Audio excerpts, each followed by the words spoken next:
how should we look at the latest findings in an interview with the New York Times, the Commission president saying that actually we could also see travel between the U.S. and Europe just at a time where India's getting so bad? Well, it just shows the enormous disparity in the world right now. Places that do not have access to vaccine in sufficient quantities are facing these variants that are so severe that, they're having the worst pandemic yet right now. And yet at the same time, places that do have access to vaccine are starting to return a little bit to normal and are thinking about things like European vacations. But if we don't get a handle on COVID-19, and this, of course, from a humanitarian point of view, is something that we absolutely have to do, but also from a contagion point of view, if we don't get a handle on COVID in India and other emerging markets, can they reinfect the West?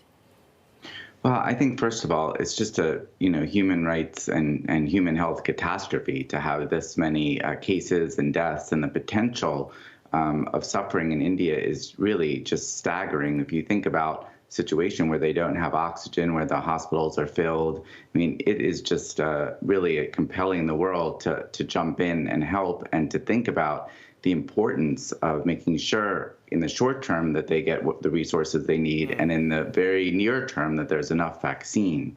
And absolutely, you're right, it does put the world at risk. Yeah, I mean, it's definitely a tragic situation, but I know Fran's point, or I surmise that she's really talking about the variations that we could see. Is that the real threat here? We get everything dealt with in the U.S., maybe in the Western world, and then the virus mutates in a way that overcomes even the inoculations that we've received. I mean, you're correct. I mean, this is humanity against the virus, and if the virus, finds a way in India or another country to infect people or to evade the vaccine, then everybody on the planet is at risk from that. So, we really do have many good reasons to fight coronavirus around the world, even if it's no longer the immediate threat it was in our own, in our own street. If we focus back in, Doctor, on the U.S., the vaccination rollout is obviously going incredibly well. We have now a majority of adults vaccinated with at least the first shot. The New York Times had a story yesterday saying more than 5 million people, nearly 8% of those who got a first shot, aren't going back for a second shot. Is this a growing concern? I don't think it's a growing concern per se, but it is part of the messaging in a lot of places to make sure to get the second shot. And, when I'm volunteering with the health department, I'm always talking to people about the importance of the second shot.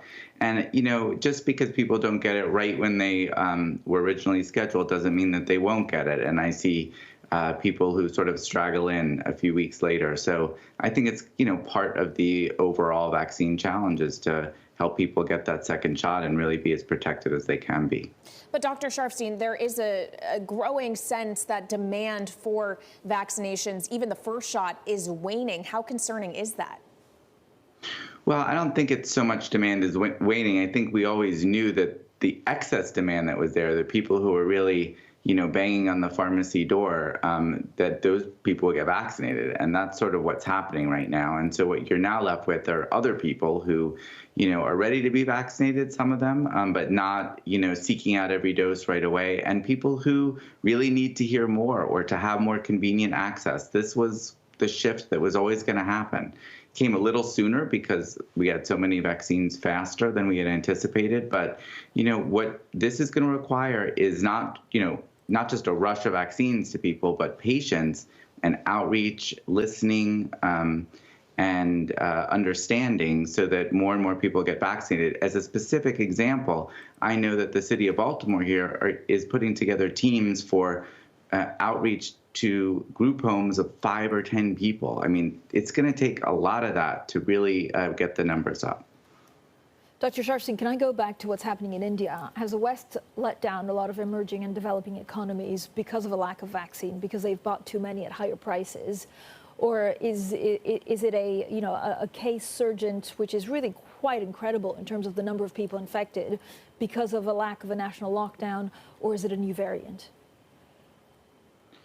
Well, I mean, there's also the all of the above option there with everything contributing. Obviously, the countries in the West were able to finance the development of vaccines. And so, particularly the mRNA vaccines. And at the outset, there were efforts to really try to stand up a huge global vaccine capacity, but countries really were not fully committed to them. Including the United States, which were actively resisted under the Trump administration. So we're starting a little bit behind now to catch up, but it can be done if there's really a serious commitment to do that.